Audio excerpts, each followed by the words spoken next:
Okay മക്കളെ, അപ്പോൾ നമുക്ക് ക്ലാസ്സുകളുടെ സ്റ്റാർട്ട് ചെയ്യാം. എല്ലാവരും വീഡിയോ ഓൺ ചെയ്തേ.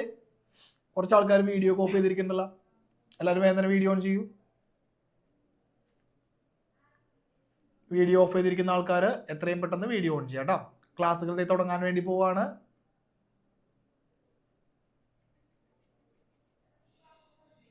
നമ്മൾ എടുത്തുകൊണ്ടിരിക്കുന്ന chapter the foundation stones of history, ചരിത്രത്തിന്റെ ആധാരശിലകൾ എന്ന് പറയുന്ന ഒരു ചാപ്റ്റർ പഠിച്ചുകൊണ്ടിരിക്കുന്നത്. ഓക്കെ, എല്ലാവരും എടുത്തോളൂ. Good morning sir, good evening sir, hi, good evening. ഞാൻ ഇന്നലെ വന്ന അതേ സാർ തന്നെയാണ്, അബീത്ത് എന്നാണ് പേര് മാറ്റിട്ടില്ല.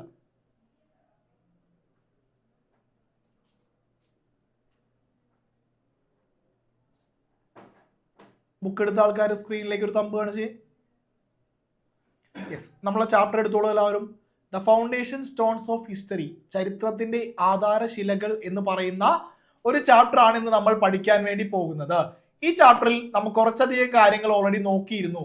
ആ നോക്കിയ കാര്യങ്ങൾ ജസ്റ്റ് ഒന്ന് പറഞ്ഞിട്ടേക്കാം നിങ്ങൾക്ക് വേണ്ടിയിട്ട്. നോക്കൂ സാർ, ഇതിന്റെ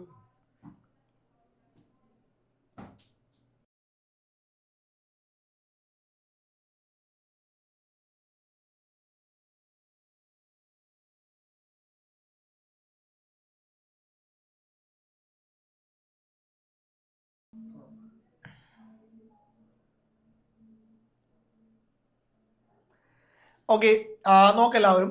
നമ്മൾ ഈ ചാപ്റ്ററിൽ ആദ്യം തന്നെ ഹിസ്റ്ററി, ചരിത്രം, അതേപോലെ തന്നെ രണ്ടാമത് എന്താണ് ലോക്കൽ ഹിസ്റ്ററി അല്ലെങ്കിൽ പ്രാദേശിക ചരിത്രം. ഈ രണ്ട് കാര്യങ്ങളാണ് നമ്മൾ ഈ ചാപ്റ്ററിൽ നോക്കിയത്. ഇതിൽ തന്നെ ലോക്കൽ ഹിസ്റ്ററി മനസ്സിലാക്കാനായിട്ട് നമുക്ക് അധികം എന്തുണ്ട്, സോഴ്സസ് ഉണ്ട്. ആ ഒരു സോഴ്സസ് ഏതൊക്കെയായിരുന്നു ഓർക്കുന്നുണ്ടോ നിങ്ങൾ? ഒന്ന് പറഞ്ഞേ, ഏതൊക്കെ സോഴ്സസ് വഴിയാണ് നമ്മൾ ഹിസ്റ്ററി ചരിത്രം മനസ്സിലാക്കിയിരുന്നത്? ഏതെല്ലാം സ്രോതസ് വഴിയാണ്? അറിയാവുന്ന ആൾക്കാരൊന്ന് ഹാൻഡ് റൈസ് ചെയ്തേ. സാർ ഓരോരുത്തർ അൺമ്യൂട്ട് ചെയ്തോ. വിളിച്ചോളൂ. ഓക്കെ, പറഞ്ഞോ. ഒന്നാമത്തെ ഏതായിരുന്നു? ഒന്നാമത്തത് ഏതാ? ആർക്കിയോളജിക്കൽ റിമൈൻസ് അല്ലെങ്കിൽ പുരാവസ്തുക്കൾ. ആ ആർക്കിയോളജിക്കൽ റിമൈൻസിൽ നമ്മൾ കുറച്ചധികം കാര്യങ്ങൾ പഠിച്ചു. ഏതൊക്കെയായിരുന്നു അത്? ആരെ വിളിക്കും സാറേ? ഐറിൻ പറയൂ. ആർക്കിയോളജിക്കൽ റിമൈൻസിൽ പുരാവസ്തുക്കളിൽ ഏതൊക്കെ വരും? ലിത്തിക് മോണുമെന്റ്സ്, മഹാശിലാ സ്മാരകങ്ങൾ. ഓക്കെ, സ്മാരകങ്ങൾ വരും. പിന്നെയോ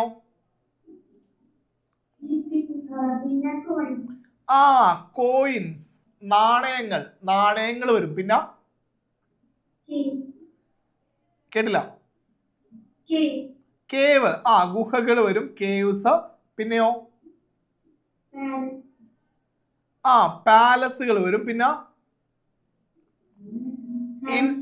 ഇൻസ്ക്രിപ്ഷൻസ് വരും, അതായത് ലിഖിതങ്ങൾ വരും. ഓക്കെ, അപ്പൊ ഒന്നാമത്തെ ആർക്കിയോളജിക്കൽ റിമൈൻസിന് ഇത്രയും കാര്യങ്ങൾ വന്നു. രണ്ടാമത്തെ എന്തായിരുന്നു? രണ്ടാമത്തെ നമുക്ക് ഹിസ്റ്റോറിക്കൽ മോണമെന്റ്സ് പഠിക്കാനുണ്ട്. അതേപോലെ തന്നെ വേറെന്താണ് അടുത്ത് പറഞ്ഞേ? ചരിത്ര സ്മാരകങ്ങളുണ്ട്. പിന്നെന്താ പഠിക്കാനുള്ളത് സോഴ്സ് ആയിട്ട്? അടുത്ത ആൾ വിളിച്ചു സാറേ. അശ്വിൻ രാജ്, പറഞ്ഞോളൂ. ന്യൂസ് പേപ്പർ പഠിച്ച കാര്യങ്ങളാണ്. ന്യൂസ് പേപ്പർ അതായത് വാർത്താ മാധ്യമങ്ങൾ, അതായത് നമ്മളുടെ പത്രം. പിന്നെ അടുത്ത ആൾ സാറേ. യോഹൻ ന്യൂസ് പേപ്പർ, പത്രങ്ങൾ കഴിഞ്ഞിട്ട് പിന്നെന്താ?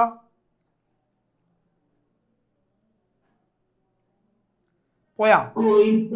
കോയിൻസ് എല്ലാം ആർക്കിയോളജിക്കൽ റിമൈൻസിൽ വരുന്നതാണ്. നാണയങ്ങളെല്ലാം പുരാവസ്തു ഇതിൽ വരുന്നതാണ്. ഹിസ്റ്റോറിക്കൽ മോണമെന്റ്സ് പിന്നെ ഏതാ?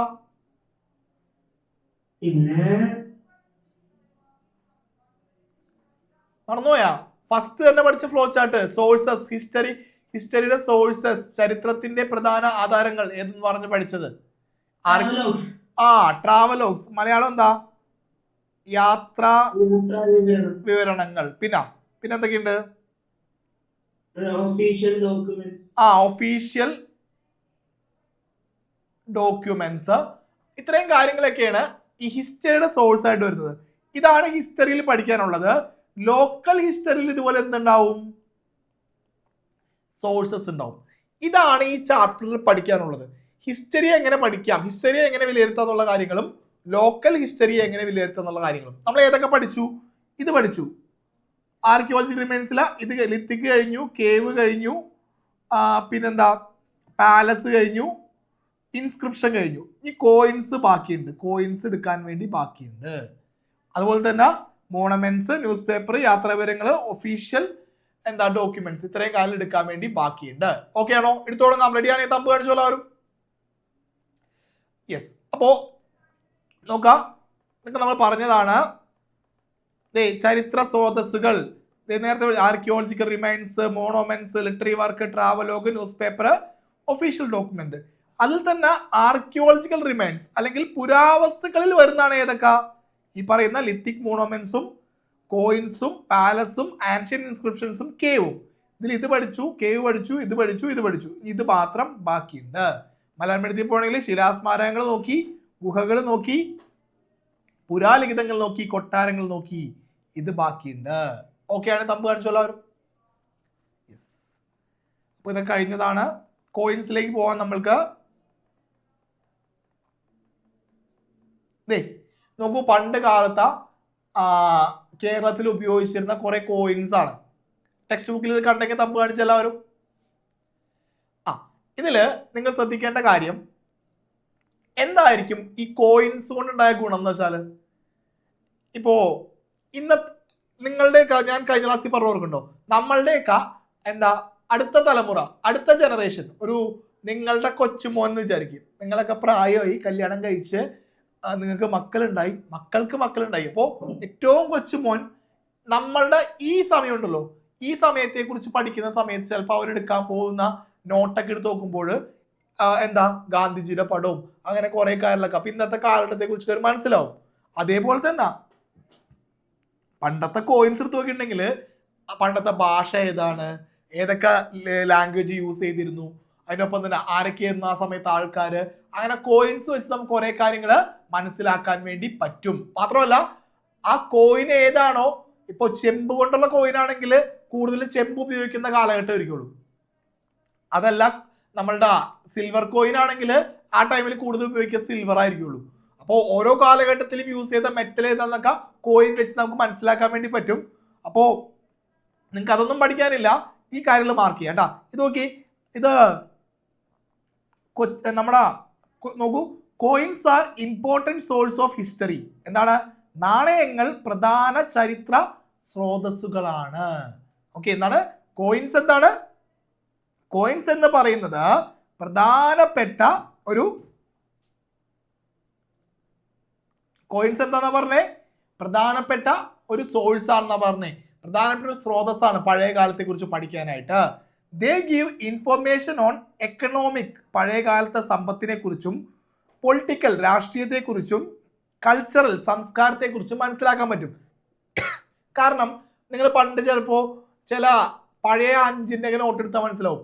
5 നോട്ടിൽ ചിലപ്പോൾ കുറെ ഇതില് നമ്മുടെ 10 രൂപയുടെ ഒക്കെ പഴയ നോട്ടിലൊക്കെ ഗാന്ധിജിയുടെ പടം ഉണ്ടാവും. കൂടാണ്ട് നമ്മൾ ഏതെങ്കിലും ഒരു സ്മാരകങ്ങളുടെ പടമോ അല്ലെങ്കിൽ പഴയ കാളവണ്ടി, കലപ്പ, അങ്ങനെയുള്ള പടങ്ങളൊക്കെ നോട്ടിൽ പണ്ടുണ്ടായിരുന്നു. അതിലും പണ്ടുണ്ടായിരുന്ന നോട്ട ഒരു നാണയമാണ് ഈ കാണിച്ചിരിക്കുന്നത്. കണ്ടോ? ഇതിന്റെ പേരാണ് അനന്തരായൻ പണം. എന്താണ്? അനന്തരായൻ പണം. ടെക്സ്റ്റ് ബുക്കിലില്ല, ഞാൻ അത് ഉൾപ്പെടുത്തിയതാണ്. പഴയ കാലത്തെ കലകളൊക്കെ ജസ്റ്റ് ഉൾപ്പെടുത്തിയിട്ടുള്ള നാണയങ്ങളൊക്കെ ഉണ്ടായിട്ടുണ്ടാവും. അപ്പൊ കേരളത്തിലുണ്ടായ ആ കോയിൻസിന്റെ പേരുകളൊന്ന് പഠിച്ചു വെച്ചോ. കാശ്, അച്ച്, പണം, കാശ്, പണം. കണ്ടോ? അനന്തരായൻ പണം, സുൽത്താൻ കാശ്, ഇതൊക്കെ ഒന്ന് അണ്ടർലൈൻ ചെയ്തോളൂ എല്ലാവരും. കോയിൻസ് വഴി എന്ത് ചെയ്യാൻ പറ്റും പറഞ്ഞ സാറ്? പഴയ കാലത്തെ കുറിച്ച് മനസ്സിലാക്കാൻ പറ്റും.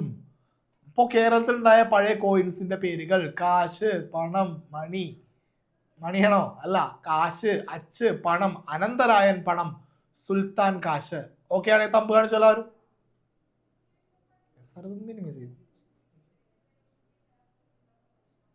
ഇവിടെ ഇവിടെ ഓക്കെ. ഇത് ഇനി പഠിക്കാൻ പോകുന്ന കേരളത്തിലെ പഴയ പാലസുകൾ അല്ലെങ്കിൽ സോറി നമ്മളിപ്പോ ആർക്കിയോളജിക്കൽ റിമൈൻസ് കഴിഞ്ഞു, പുരാവസ്തുക്കൾ കഴിഞ്ഞു. ഇനി പഠിക്കാൻ പോകുന്നത് എന്താന്ന് വെച്ചാല് നമ്മളുടെ ഹിസ്റ്റോറിക് മോണുമെന്റ്സ്.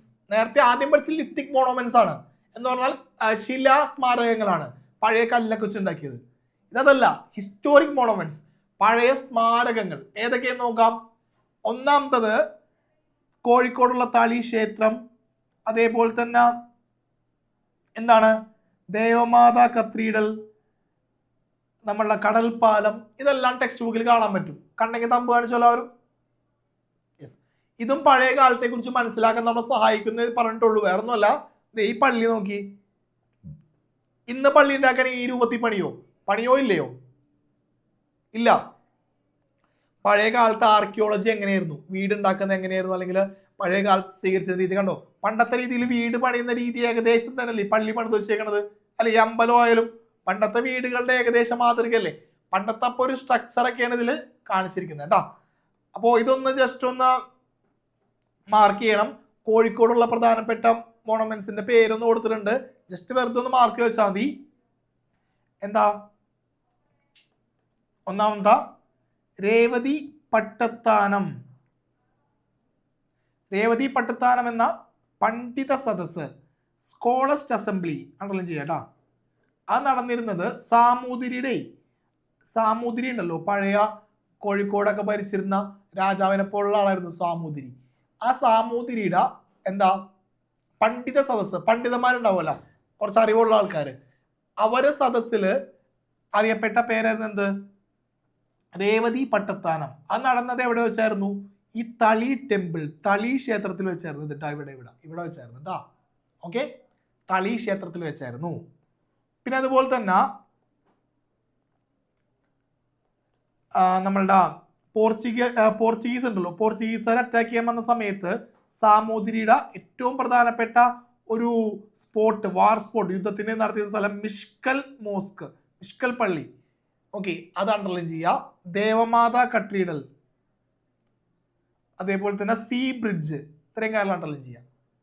ഹിസ്റ്റോറിക്കൽ മോണമെന്റ്സ് ആയിട്ട് നമുക്ക് പഠിക്കാനുള്ള ഏതൊക്കെയാണ്? രേവതി പട്ടത്താനം എവിടെയാണ്? തളി അമ്പലത്തില്.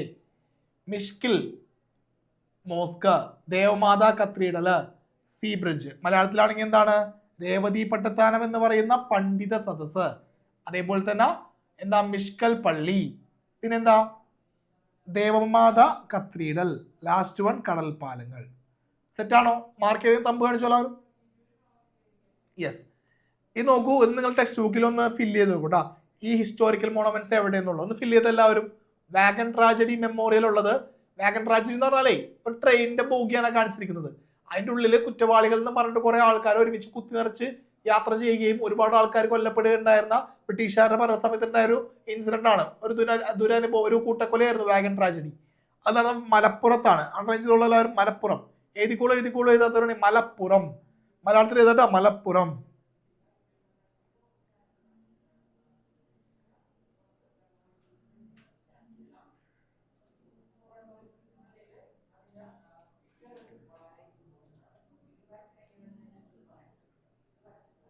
മലപ്പുറം. കരിമാടിക്കുട്ടൻ മെമ്മോറിയൽ അത് ആലപ്പുഴയിലാണ്. Alappuzha. Chandragiri fort Kasaragod.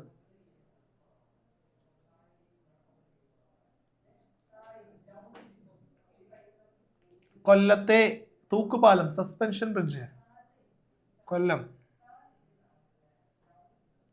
Synagogue, Ernakulam.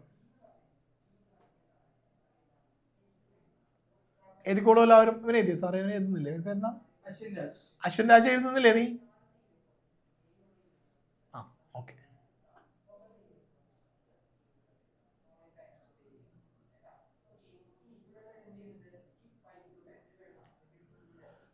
Okay sir, എന്താണ് ഒരു മെസ്സേജ് വന്നതിനുള്ള?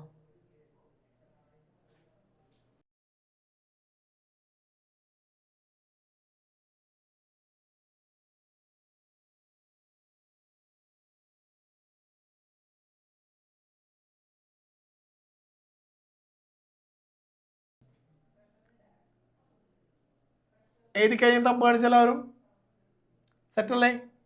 യെസ്. പിന്നെ അതുപോലെ തന്നെ നിങ്ങൾ നോക്കി, നമുക്ക് പഠിക്കാനുള്ള ഇതാണ് പഠിച്ചുകൊണ്ടിരിക്കുന്നത് കേട്ടോ. എല്ലാവർക്കും ആ ഒരു ബോധം വേണം. അതായത് എന്താണ്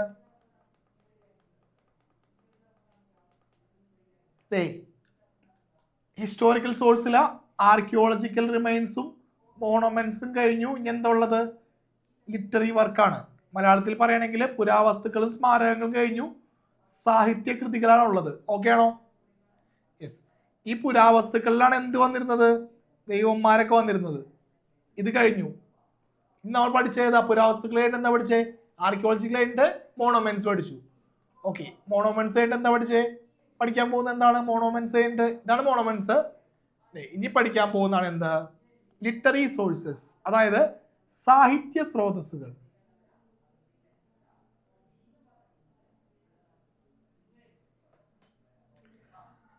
നോക്കൂ, നിങ്ങൾ ഇപ്പൊ മമ്മൂട്ടിയുടെ ഒരു സിനിമ റിലീസായിട്ടുണ്ട്, റിലീസ് ആയിട്ടുണ്ട്. ഏത് സിനിമ എന്നറിയോ? മമ്മൂട്ടി ഒരു പടം, പഴയ ഒരു പടം വീണ്ടും റിലീസ് ചെയ്യുന്നുണ്ട്. ആ സിനിമയുടെ പേര് അറിയാവുന്ന ആരെങ്കിലും ഉണ്ടെങ്കിൽ ഒന്ന് ടാറ്റ കാണിച്ചേ, ഒന്ന് വിളിച്ചേ സാറേ. മമ്മൂട്ടിയുടെ പുതിയൊരു സിനിമ റിലീസ് ആയിട്ടുണ്ട്. മമ്മൂട്ടി ഫാൻസ് ആരുണ്ടെന്ന് പറഞ്ഞേ. കൃഷ്ണദേവ് പറയൂ.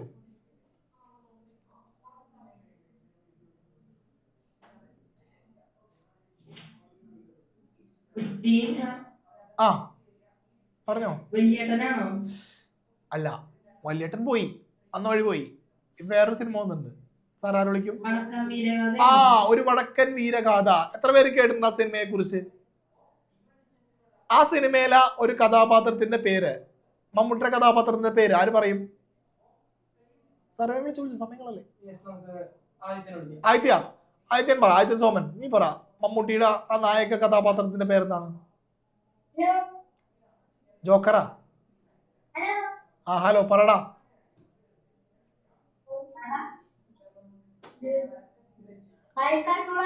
ഇവനെ ആര് പറയും? അതേ ഒന്ന് ടാറ്റ അടിക്കും. ഓക്കെ, വിളിച്ചോ. നീ മിണ്ടണ്ട. പ്രവിത വേണ്ട, പറയണ്ട. നീ പറയണ്ട.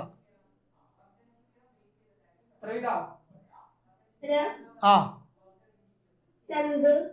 ചന്തു. എന്ത് ചന്തു? ഫുൾ നെയിം ഇല്ലേ?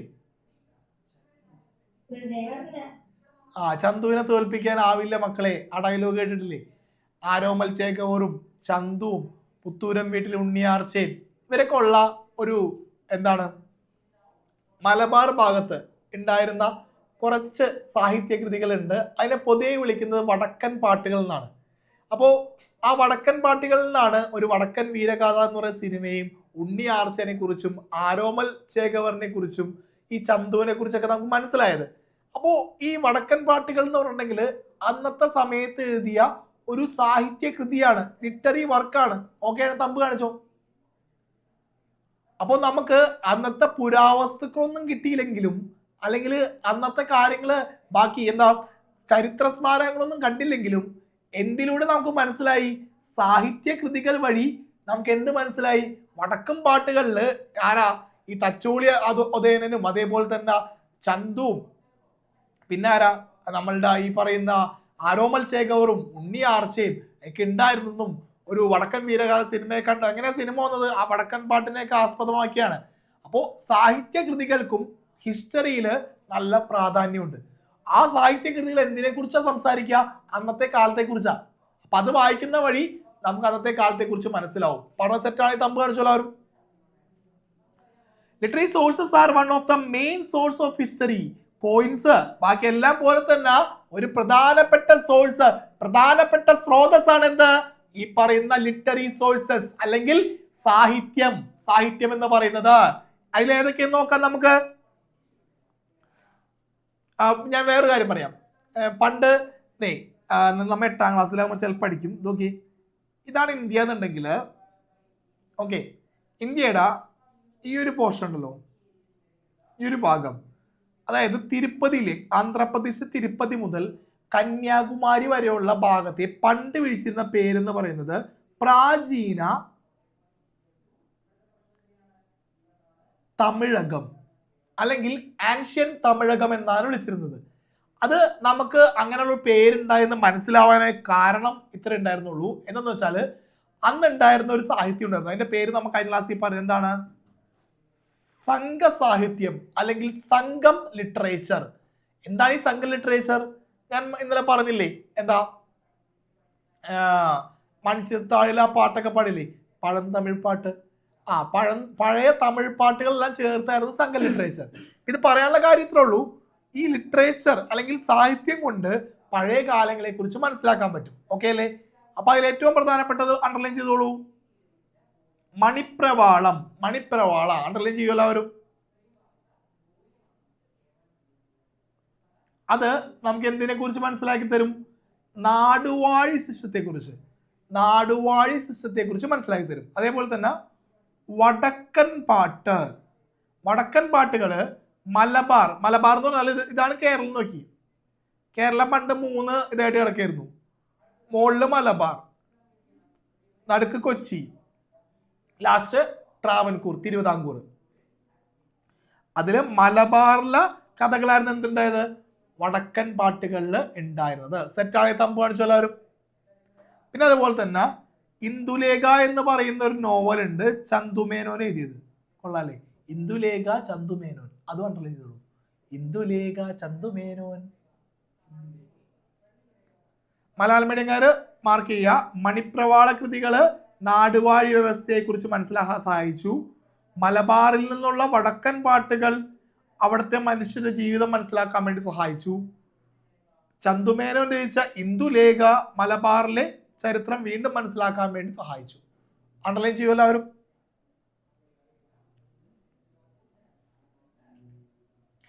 അണ്ടർലൈൻ ചെയ്തെങ്കിൽ തമ്പ് കാണിച്ചോളൂ കേട്ടോ.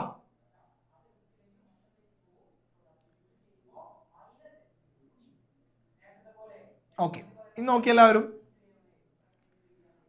അപ്പോ നമ്മൾ എന്താ കഴിഞ്ഞു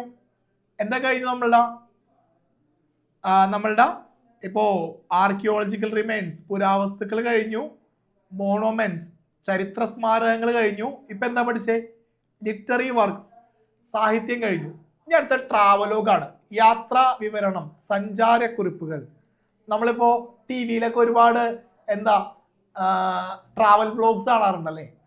എന്താണ് നമ്മളുടെ ഇപ്പൊ എന്താ കുറച്ച് ആൾക്കാരെ പേര് പറയാം, നിങ്ങൾക്ക് അറിയാവുന്നത് നിങ്ങൾ പറഞ്ഞോളൂ, ഞാൻ പറയാം.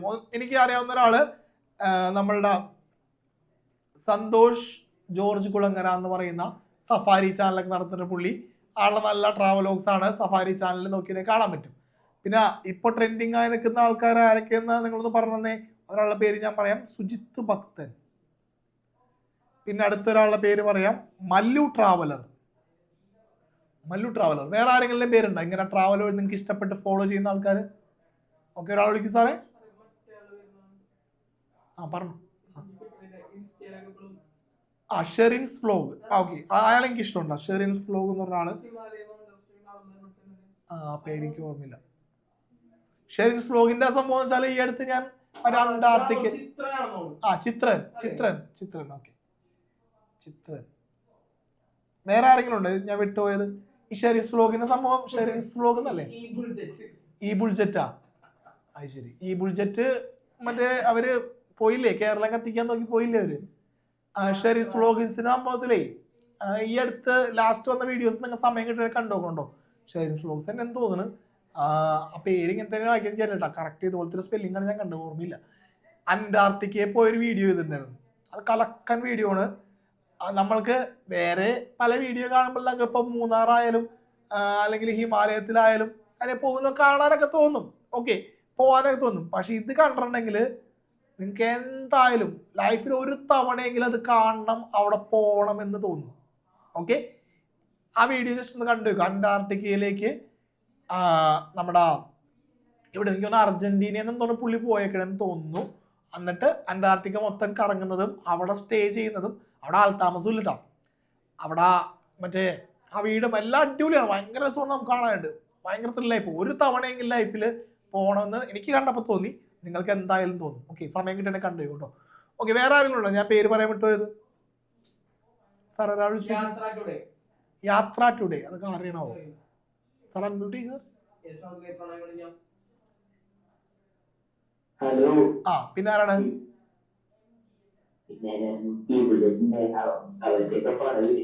പോളോന്ന് ഇത് പറയാൻ വേണ്ടിയാണ് നീ വിളിച്ചത് തന്നെ. പിള്ളേർ എന്തോരം പേരുണ്ട് ഇവനെ വിളിച്ച സമയങ്ങൾ സാർ അടുത്ത വിളിക്കും. വേറെ ആരെങ്കിലും ഉണ്ടോ വിട്ടുപോയത്?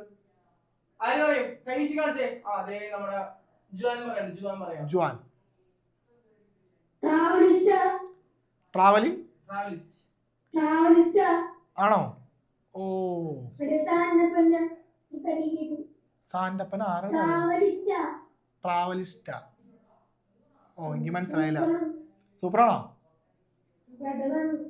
പെട്ട സാധനം എന്ന് പറയുന്നുണ്ട്. Okay okay okay. Fishing freak മറ്റേ ചൂണ്ടിടാനും മീൻ പിടിക്കാൻ പോണ മറ്റേ അവനല്ലേ? അഭിജിത്ത് ഭക്തനാ? സുജിത്ത് ഭക്തനല്ലേ? ഇനി അഭിജിത്ത് ഭക്തനുണ്ടോ? ഓക്കെ എന്തായിക്കോട്ടെ. അപ്പോ എന്നെ പറഞ്ഞോ? ഓക്കെ അപ്പോ നിങ്ങൾ ഇങ്ങോട്ട് നോക്കട്ട. ഞാൻ പറഞ്ഞ കാര്യത്രേ ഉള്ളൂ. ഇപ്പൊ ഈ ട്രാവലോഗ്സ് കണ്ടപ്പോൾ നമുക്ക് ഇന്നത്തെ കാലത്ത് എന്താ അന്റാർട്ടിക്കയിലോ അല്ലെങ്കിൽ ഹിമാലയത്തിലോ അല്ലെങ്കിൽ മൂന്നാറോ അല്ലെങ്കിൽ യൂറോപ്പിലൊക്കെ ആൾക്കാർ ജീവിക്കുന്നത് എങ്ങനെയെന്ന് മനസ്സിലാക്കാൻ പറ്റില്ലേ? അതേപോലെ തന്നെ പണ്ട് വീഡിയോസ് ഇല്ല, ഒരുപാട് ട്രാവലോഗ്സ് അല്ലെങ്കിൽ ഇത് ട്രാവൽ വീഡിയോസ് ഒക്കെയാണ്. പണ്ടത്തെ ട്രാവലോഗ്സ് ഉണ്ട്, യാത്രാ വിവരണങ്ങൾ. അത് വായിച്ചു കഴിഞ്ഞാൽ അന്ന് വീഡിയോ എടുക്കാൻ പറ്റില്ലല്ലോ. നമ്മ വീഡിയോ കണ്ട് മനസ്സിലാക്കിയ പോലെ അന്നത്തെ കാലത്തെ കുറിച്ച് മനസ്സിലാക്കുന്നത് എന്ത് വെച്ചിട്ടാണ്? ഇതുപോലുള്ള ട്രാവലോഗ്സും സഹായിച്ചിട്ടുണ്ട്, സഞ്ചാരക്കുറിപ്പുകളും അതിനുവേണ്ടി സഹായിച്ചിട്ടുണ്ട്. കുറച്ചാൾ കഴിയുമ്പോൾ ഞാൻ വീണ്ടും പറയുന്നു, നമ്മളുടെ കൊച്ചുമക്കളുടെ കാലെത്തുമ്പോൾ അവർ ചിലപ്പോൾ ഈ സ്ഥലത്തെ കുറിച്ചൊക്കെ മനസ്സിലാക്കുന്നത് എന്ത് വെച്ചിട്ടായിരിക്കാം? ഈ പറഞ്ഞ സന്തോഷ് ജോർജ് കുളങ്ങരയുടെയും സുജിത്ത് ഭക്തന്റെയും മല്ലു ട്രാവലറുടെയൊക്കെ വീഡിയോസ് വെച്ചിട്ടായിരിക്കാം. ഓക്കെ, അത്രേ ഉള്ളൂ ട്രാവലോഗ്സിന്റെ ഇമ്പോർട്ടൻസ്. നോക്കിക്കോളൂ, ഇതില് ട്രാവലോഗ്സിൽ നിങ്ങൾ മനസ്സിലാക്കേണ്ട കുറച്ച് ആൾക്കാരുടെ പേരുണ്ട്. അവര് എവിടെ നിന്നുള്ള ട്രാവലറാണെന്ന് ഒന്ന് പഠിച്ചു വെക്കണം കേട്ടോ, പറ്റുന്ന പോലെ. മെഗസ്തനീസ് ഉണ്ട് ഗ്രീസിൽ നിന്നുള്ളത്, സുലൈമാൻ ഉണ്ട് പേർഷ്യ, അബ്ദുൾ റസാഖും പേർഷ്യ എന്നാണ്, മാർക്കോ പോളോ വെനീസിൽ നിന്ന്, ഇബനു ബത്തൂത്ത മൊറോക്കയിൽ നിന്ന്, അതേപോലെ തന്നെ നിക്കോളോ കോണ്ടി ഉള്ളത് വെനീസിൽ നിന്നാണ്. പിന്നെ ആരാ? മഹ്വാൻ ചൈനയിൽ നിന്ന്, ബാർബോസ പോർച്ചുഗൽ. ഒന്ന് മാർക്ക് ചെയ്തോളൂ എല്ലാവരും, ചാൻസ് കുറവാണ്, അവസാനം സമയം പഠിച്ചാൽ മതി, കുഴപ്പമില്ല. മെഗസ്തനീസ് ഉണ്ട്, Sulaiman, Abdul Razzaq, Marco Polo, Ibn Battuta, Niccolo Conti, Ma Huan, Barbosa എന്നുള്ള പേര് ഇംഗ്ലീഷിൽ ഒരു സിനിമയിലെ ഭയങ്കര ഫേമസ് ആയ സിനിമയിലെ പേരാണ്. എത്ര പേര് ആ സിനിമ കണ്ടിട്ടുണ്ട്? ഒരാൾ വിളിച്ചോ, അവൻ തന്നെ വിളിച്ചോ. ഏതാണ് സിനിമ?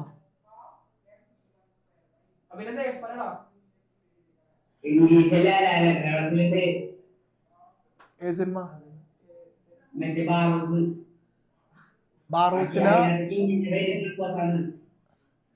എന്ത് ബോസാ? ഞാനത് ആ സിനിമ ഞാൻ കണ്ടിട്ടില്ല, അതല്ല ഞാൻ ചോദിച്ചു. ഇംഗ്ലീഷ് സിനിമയെ കുറിച്ചാണ് ചോദിച്ചത്. ആട്ടേക്ക്. ഓക്കെ, ഞാൻ പറയാ സിനിമ എന്നുള്ളത് ചിലപ്പോൾ നിങ്ങൾ കണ്ടിട്ടുണ്ടാവും. ക്യാപ്റ്റൻ ജാക്ക് സ്പാരോ ഒക്കെ ഉള്ള സിനിമയാണ് പൈറേറ്റ്സ് ഓഫ് ദി കരീബിയൻ. ആ സിനിമ പേര് കേട്ടുള്ള ആൾക്കാർ പൈറേറ്റ്സ് ഓഫ് ദി കരീബിയൻ കുറച്ച് ആൾക്കാരുണ്ട്. അതിൽ വില്ലൻ കഥാപാത്രം, ഒരു സീരീസിൽ വില്ലൻ കഥാപാത്രമായിട്ട് വരുന്നുണ്ട് ബാർബോസ. ഓക്കെ, ഇത് നമ്മളുടെ മറ്റേ പോയിന്റ്സിൽ ഉണ്ടാവാതിരുന്നാണ്. ഇത്രേ ഉള്ളൂ. ഓട്ടോബയോഗ്രഫിയും അതേപോലെ തന്നെ ബയോഗ്രഫിയും, ആത്മകഥകളും ജീവചരിത്രങ്ങളും. ഇപ്പോൾ ഞാൻ എൻ്റെ ഒരു ജീവചരിത്രം എഴുതിയെന്ന് വിചാരിക്കും. അപ്പം എന്തായാലും ആ ജീവചരിത്രം എഴുതുന്ന സമയത്ത് എന്നെക്കുറിച്ച് പറയുന്നതിനൊപ്പം തന്നെ ഞാൻ ജീവിച്ചിരുന്ന കാലഘട്ടവും ഞാൻ ജീവിച്ചിരുന്ന എൻ്റെ ഒരു സറൗണ്ടിങ്സിനെ കുറിച്ച് എന്തായാലും എഴുതില്ലേ. ഇപ്പോൾ വൈക്കം മുഹമ്മദ് ബഷീറിൻ്റെ ഒരു ഓട്ടോബയോഗ്രഫി നിങ്ങൾ അല്ലെങ്കിൽ ബയോഗ്രഫി വായിക്കുന്നു വെച്ചു, ഞാൻ വൈക്കം മുഹമ്മദ് ബഷീർ അയാളെക്കുറിച്ച് മാത്രം പറയുന്ന രീതിയായിരിക്കുമോ? അല്ല, അയാളുടെ വീടിനെ കുറിച്ചും അയാളുടെ ചുറ്റുവട്ടത്തുള്ള ജീവിതങ്ങളെ കുറിച്ചും ആ സൊസൈറ്റിയെ കുറിച്ചൊക്കെ ഉണ്ടാവും. അപ്പോൾ ഹിസ്റ്ററിയെ കുറിച്ച് മനസ്സിലാക്കാൻ എന്ത് വഴിയും പറ്റും? ഓട്ടോബയോഗ്രഫി ബയോഗ്രഫിയും വഴി പറ്റുക തന്നെ ചെയ്യും. ആത്മകഥകളും ജീവചരിത്രങ്ങളും വഴി പറ്റും. ഒന്ന് വായിച്ചു നോക്കിക്കോളൂ. Most autobiographies and biographies are literary sources that could be used for the writing of history. എന്ന് പറയുന്ന ചരിത്ര രചനയ്ക്ക്, ഹിസ്റ്ററി എഴുതാനായിട്ട് ഉപയോഗിക്കാൻ പറ്റുന്ന സാഹിത്യ ലിറ്റററി സോഴ്സുകളാണ് എന്തൊക്കെ? ഭൂരിഭാഗം ഓട്ടോബയോഗ്രഫീസും ബയോഗ്രഫീസും, ജീവചരിത്രങ്ങളും അതേപോലെ തന്നെ ആത്മകഥകളും. അത് ജസ്റ്റ് ഒന്ന് നിങ്ങൾ വായിച്ചാൽ മതി. അതേപോലെ തന്നെ അടുത്തതാണ് എന്ത്, ന്യൂസ് പേപ്പർ അല്ലെങ്കിൽ വർത്തമാന പത്രങ്ങൾ. ന്യൂസ് പേപ്പർ അല്ലെ വർത്തമാന പത്രം, അതെങ്ങനെയാണ്? അതും സെയിം കാര്യം തന്നെ. ഇപ്പൊ പണ്ട് കാലത്ത് നമ്മളുടെ ഗാന്ധിജി ഇല്ലേ, ഗാന്ധിജിക്ക് എന്തുണ്ടായിരുന്നു? സ്വന്തമായിട്ട് ന്യൂസ് പേപ്പർ ഉണ്ടായിരുന്നു, പുള്ളി ന്യൂസ് പേപ്പർ. അതുപോലെ തന്നെ സ്വാതന്ത്ര്യ സമര സേനാനികളായ ഭൂരിഭാഗം ആൾക്കാർക്ക് എന്തുണ്ടായിരുന്നു? ന്യൂസ് പേപ്പർ ഉണ്ടായിരുന്നു. അപ്പൊ എന്താണ് ഈ ന്യൂസ് പേപ്പറുകൾ നിങ്ങളെ സഹായിക്കാം? ഇപ്പോ ഞാൻ ജസ്റ്റ് ഒരു എക്സാമ്പിൾ പറയാം. ഇന്നിപ്പോ എത്രാം തീയതി സാറേ? 13 അല്ലേ? ഓക്കെ. നിങ്ങൾക്ക് ഒരു കഴിഞ്ഞ മാസം 13-ാം തീയതി നടന്ന ഒരു ആക്സിഡന്റിനെ കുറിച്ച് അറിയണം. കഴിഞ്ഞ മാസം 13-ാം തീയതി നടന്ന ഒരു ആക്സിഡന്റിനെ കുറിച്ച് അറിയണം. അപ്പൊ നമ്മൾ ഇപ്പോൾ പ്രധാനമായിട്ടും ചിലപ്പോൾ യൂട്യൂബിൽ ചിലപ്പോൾ സെർച്ച് ചെയ്ത് നോക്കും, അല്ലെങ്കിൽ ഫേസ്ബുക്കിലൊക്കെ നോക്കും. അതിലും കൂടുതൽ നമ്മുടെ കയ്യിൽ പെട്ടെന്ന് കിട്ടുന്നത് എന്താ? നിങ്ങളുടെ വീട്ടിൽ പത്രം നടത്തുന്നുണ്ടെങ്കിൽ അപ്പൊ ഒരു മാസം മുമ്പുള്ള ഈ കാര്യങ്ങൾ ഈ പത്രത്തിൽ നോക്കിയിട്ടുണ്ടെങ്കിൽ ഭൂരിഭാഗം കാര്യങ്ങളും വാർത്തയായി വന്നിട്ടുണ്ടെങ്കിൽ മനസ്സിലാവും. ശരിയാണോ? ശരിയാണെങ്കിൽ തമ്പ് കാണിച്ചോളാം. അതുപോലെ തന്നെ അല്ലേ പണ്ട് പത്രം ഉണ്ടായ സമയത്ത് സ്വാതന്ത്ര്യ സമരങ്ങളെ കുറിച്ച്, സ്വാതന്ത്ര്യ സമരത്തൊക്കെ സമയം നടക്കുന്ന സമയത്തൊക്കെ ഇതുപോലെ സോഷ്യൽ മീഡിയ ഒക്കെ ഉണ്ടോ? ഇല്ല. അന്നത്തെ കാര്യങ്ങളെ കുറിച്ച് മനസ്സിലാക്കാനായിട്ട് എന്ത് സഹായിച്ചിട്ടുണ്ട്? ന്യൂസ് പേപ്പേഴ്സ് സഹായിച്ചിട്ടുണ്ട്. ഗാന്ധിജിക്ക് ഉണ്ടായ പത്രവും നെഹ്റുവിനുണ്ടായിരുന്നു, ആനി ബസന്റിനുണ്ടായിരുന്നു, ബാലഗംഗാധരത്തിലകിലുണ്ടായിരുന്നു, എല്ലാവർക്കും. അതുപോലെ നമ്മളുടെ ആളുടെ പേരെന്തായിരുന്നു? രാജാറാം മോഹൻ റോയ്ക്ക് ഉണ്ടായിരുന്നു. എല്ലാവർക്കും ന്യൂസ് പേപ്പറുകൾ ഉണ്ടായിരുന്നു. അപ്പൊ അതുവഴി അന്നത്തെ കാലഘട്ടത്തിലെ സമരങ്ങളെ കുറിച്ചൊക്കെ ഇന്ന് നമുക്ക് മനസ്സിലാക്കാൻ വേണ്ടി പറ്റും. അല്ലെങ്കിൽ ഇന്ന് നടന്ന കാര്യം കുറെ നാൾക്ക് ശേഷം മനസ്സിലാക്കണം എന്നുണ്ടെങ്കിൽ ഇന്നത്തെ പത്രം നോക്കിയാൽ മതി. അപ്പോ ചരിത്രം പഠിക്കാനായിട്ടുള്ള അടുത്ത പ്രധാനപ്പെട്ട സോഴ്സ് ആണ് ഏത്? വർത്തമാന പത്രങ്ങൾ, ന്യൂസ് പേപ്പേഴ്സ്. സെറ്റാണോ? സെറ്റാണ്. ഡബിൾ തമ്പ് എല്ലാവരും? യെസ്. നോക്കി, we depend newspapers, visual media and social media to know day-to-day events.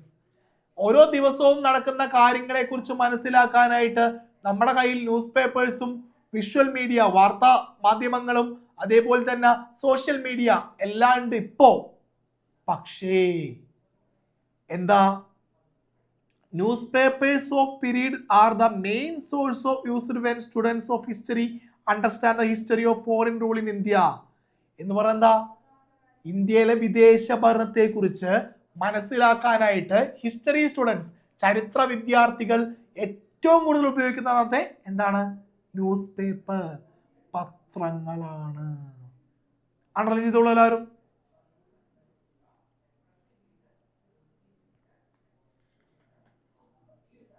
ഇന്ത്യയിലെ വിദേശാധിപത്യത്തിന്റെ ചരിത്രം മനസ്സിലാക്കാൻ ചരിത്ര വിദ്യാർത്ഥികൾ ഉപയോഗപ്പെടുന്ന പ്രധാന സ്രോതസ്സാണ് അക്കാലത്തെ വർത്തമാന പത്രങ്ങൾ. കാരണം എന്താ? അക്കാലത്തെ വർത്തമാന പത്രങ്ങളിൽ ഈ സ്വാതന്ത്ര്യ സമരങ്ങളെ കുറിച്ചൊക്കെ നല്ല രീതിയിൽ പറഞ്ഞിരുന്നു.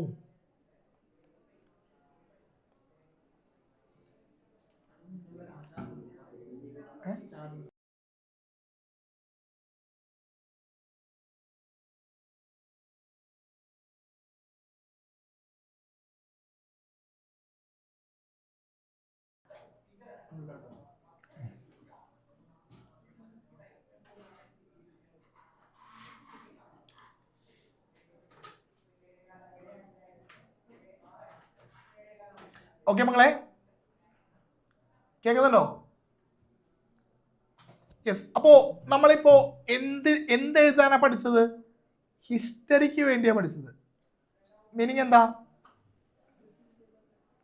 ഹിസ്റ്ററിക്ക് വേണ്ടിയാ പഠിച്ചത്. അതായത് ചരിത്രത്തെ കുറിച്ച് പഠിക്കാൻ വേണ്ടി എന്തൊക്കെ ആർക്കിയോളജിക്കൽ സോഴ്സ് ഉണ്ട്, പുരാവസ്തു പരമായ കാര്യങ്ങളുണ്ട്, പിന്നെന്താ ചരിത്ര മോണോമെന്റ്സ്, ചരിത്ര സ്മാരകങ്ങൾ അതുണ്ട്. അതിനുശേഷം ട്രാവലോഗ്സ്, യാത്രാ വിവരണങ്ങൾ, ന്യൂസ് പേപ്പേഴ്സ്. ഇതെല്ലാം എന്തിന്റെ ഭാഗമാണ്? ഹിസ്റ്ററി എഴുതുന്നതിനെ കുറിച്ചാണ്. അടുത്തത് എന്താ? ലോക്കൽ ഹിസ്റ്ററിയെ കുറിച്ചാണ്. ഇതിനെ കുറിച്ചാണ് ലോക്കൽ ഹിസ്റ്ററി. നോക്കൂ, ലോക്കൽ ഹിസ്റ്ററി എന്താണ് നമ്മൾ പഠിച്ചത്? ഹിസ്റ്ററി ആണെങ്കിൽ എന്താ?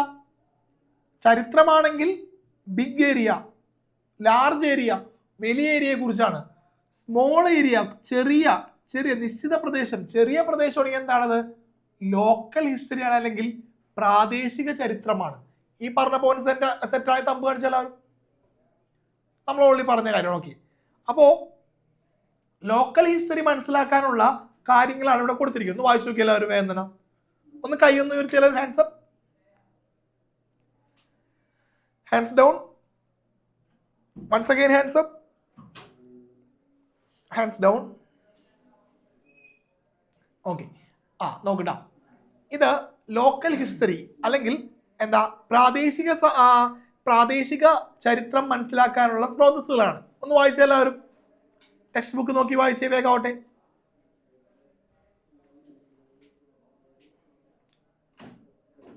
ഒന്നാമത്തെ എന്താ സാർ? ഓരോരുത്തർ അഡ്മിറ്റ് വന്നേ. നെവിൻ, നെവിൻ ഒന്നാമത്തെ വായിക്കൂ.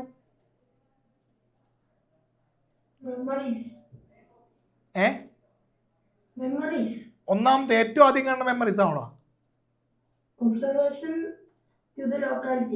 Observation of the locality. Okay, പ്രാദേശിക നിരീക്ഷണം. ഓക്കെ, നോക്കൂ, അപ്പൊ അതിനെ കുറിച്ച് ആദ്യം തന്നെ സംസാരിക്കാം. ശ്രദ്ധിക്കൂടെ എല്ലാവരും, പെട്ടെന്ന് കഴിയും. നോക്കൂ, ആദ്യത്തെ ഒബ്സർവേഷൻ ആണ്. ഒബ്സർവേഷൻ. ഇപ്പൊ നിങ്ങൾക്ക് ഒരു പ്രാദേശിക ചരിത്രത്തെ കുറിച്ച് അറിയണമെന്നുണ്ടെങ്കിൽ അത് ലോക്കൽ ഹിസ്റ്ററി ആണെങ്കിൽ ആദ്യം ചെയ്യുക ഒബ്സർവേഷൻ എന്നുള്ള സ്റ്റെപ്പാണ്. എന്നോട് എത്ര ഉള്ളൂ. ഇപ്പൊ ഞാൻ പറഞ്ഞില്ലേ എൻ്റെ നാട് എവിടെയെന്ന് ഞാൻ ജസ്റ്റ് പറഞ്ഞില്ലേ, എവിടെയായിരുന്നു? ഐലൻഡാണ്. അപ്പോൾ ആ ഐലൻഡിലേക്ക് വരുന്നു, അവിടെ എന്തെല്ലാം കാര്യങ്ങളുണ്ട്, അവിടെ എന്തോരം വാട്ടർ ബോഡീസ് എന്തോരം ഉണ്ട്. ഇപ്പോൾ ജലാശയങ്ങൾ, എത്ര കുളങ്ങളുണ്ട്, എത്ര കിണറുകളുണ്ട്, അതേപോലെ തന്നെ അവിടെ എന്തെങ്കിലും ചരിത്ര സ്മാരകങ്ങളുണ്ടോ, അതിന് ചുറ്റും വേറെ എന്തെങ്കിലും വാട്ടർ ബോഡീസ് ഉണ്ടോ, അതെല്ലാം മനസ്സിലാക്കലാണ് പ്രാദേശിക നിരീക്ഷണം അല്ലെങ്കിൽ ഒബ്സർവേഷൻ ഓഫ് ദ ലൊക്കാലിറ്റി എന്നുകൊണ്ട് ഉദ്ദേശിക്കുന്നത്. നോക്കിക്കോളൂ എല്ലാവരും, എന്നെ വായിച്ചേ. Local history is the minute study of geographically limited area or N event. എന്ന് പറഞ്ഞ അർത്ഥം എന്താ? പ്രാദേശിക ചരിത്രം ഒരു ചെറിയ പ്രദേശം, മൈന്യൂട്ട് ചെറിയ പ്രദേശം, ചെറിയ പ്രദേശത്തിന്റെയോ ഇവന്റ് സംഭവത്തിന്റെയോ ഒരു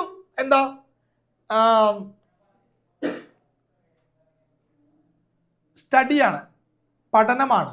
ഓക്കെ, അപ്പോൾ observing observing the locality help us to know the minute details about the region. എന്ന് പറഞ്ഞ അർത്ഥം എന്താ? ഞാൻ ഒന്നുകൂടി പറയാം, നോക്കിക്കോളൂ. ഇപ്പോ എന്താണ് ലോക്കൽ ഹിസ്റ്ററി? ലോക്കൽ ഹിസ്റ്ററി എന്താണ്? ചെറിയ പ്രദേശത്തെ കുറിച്ച് മനസ്സിലാക്കലാണ്. ഓക്കെ, ചെറിയ പ്രദേശത്തെ കുറിച്ച് മനസ്സിലാക്കാൻ സഹായിക്കുന്ന ഏറ്റവും പ്രധാനപ്പെട്ട കാര്യം എന്താണ്? ഒബ്സർവേഷൻ ആണ്. ഏറ്റവും പ്രധാനപ്പെട്ട കാര്യം എന്താണ്? നിരീക്ഷണമാണ്. ഓക്കെ, അതെങ്ങനെയൊക്കെയാണ് നിരീക്ഷണം? നോക്കി, നമുക്ക് എന്തായാലും നിരീക്ഷണം നടത്താനായിട്ട് വിസിറ്റ് എന്തായാലും ചെയ്യണം, ആ സ്ഥലം എന്തായാലും സന്ദർശിക്കണം. ഓക്കെ, എന്തൊക്കെ കാര്യങ്ങളായാലും നമുക്ക് മനസ്സിലാക്കാനുണ്ട്. എങ്ങനെയാണ് ആ കമ്മ്യൂണിറ്റി ജീവിക്കുന്നത്, അവിടുത്തെ കാര്യങ്ങൾ എന്തൊക്കെയാണ്, അവരുടെ ജോഗ്രഫിക്കൽ ഫീച്ചേഴ്സ് എന്താണ്, അവിടെ മല, കുന്ന്, അതേപോലെ തന്നെ ഇപ്പൊ ഞാൻ VP ഐലൻഡ് എന്ന് പറഞ്ഞില്ലേ, ജോഗ്രഫിക്കൽ ഫീച്ചർ എന്ന് പറഞ്ഞാൽ അതിന്റെ അതിർത്തി എവിടെയാണ്, കറക്റ്റ് അതിർത്തി മനസ്സിലാക്കണം. അവിടെ മലകളുണ്ടോ, പുഴകളുണ്ടോ, കുന്നുകളുണ്ടോ, അതൊക്കെ മനസ്സിലാക്കണം. ഡയറക്ഷൻസ്, ഓരോ സ്ഥലത്തെയും ഡയറക്ഷൻസ് അറിയാൻ പറ്റണം. ഫ്ലോറ ആൻഡ് ഫ്യൂണ എന്ന് പറഞ്ഞാൽ എഴുതിട്ടോ, ഈ സസ്യജന്തുജാലങ്ങൾ എന്നാ ഉദ്ദേശിക്കുന്നത് കേട്ടോ, സസ്യജന്തുജാലങ്ങൾ.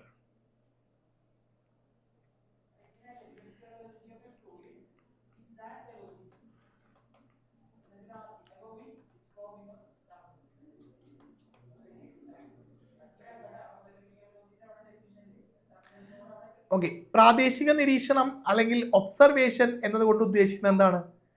നമുക്ക് പ്രദേശത്തിന്റെ ചരിത്രം തയ്യാറാക്കണം, ലോക്കൽ ഹിസ്റ്ററി തയ്യാറാക്കണമെങ്കിൽ അവിടുത്തെ ചെറിയ ഏരിയയെ കുറിച്ച് അറിയണം. ചെറിയ ഏരിയയെ കുറിച്ച് അറിയാൻ പറ്റിയ ഏറ്റവും വലിയ മെത്തേഡ് എന്താ? ഒബ്സർവേഷൻ അല്ലെങ്കിൽ നിരീക്ഷണമാണ്. ആ നിരീക്ഷിക്കുമ്പോൾ എന്തെല്ലാം നിരീക്ഷിക്കണം? അതാണ് ഈ പറഞ്ഞ കാര്യങ്ങൾ. ഓക്കെ അല്ലേ? ഒന്ന് അണ്ടർലൈൻ ചെയ്തോട്ടെ പോയിന്റ്സ്. ഞാൻ എന്തായാലും നിങ്ങൾക്ക് ഒരു 5-6 മിനിറ്റ് ബ്രേക്ക് തരാം. ബ്രേക്കിന് ശേഷം നമുക്ക് എന്ത് ചെയ്യാം? ബാക്കി കാര്യങ്ങൾ റിവിഷന്റെ കാര്യം ചർച്ച ചെയ്യാം. ഓക്കെ.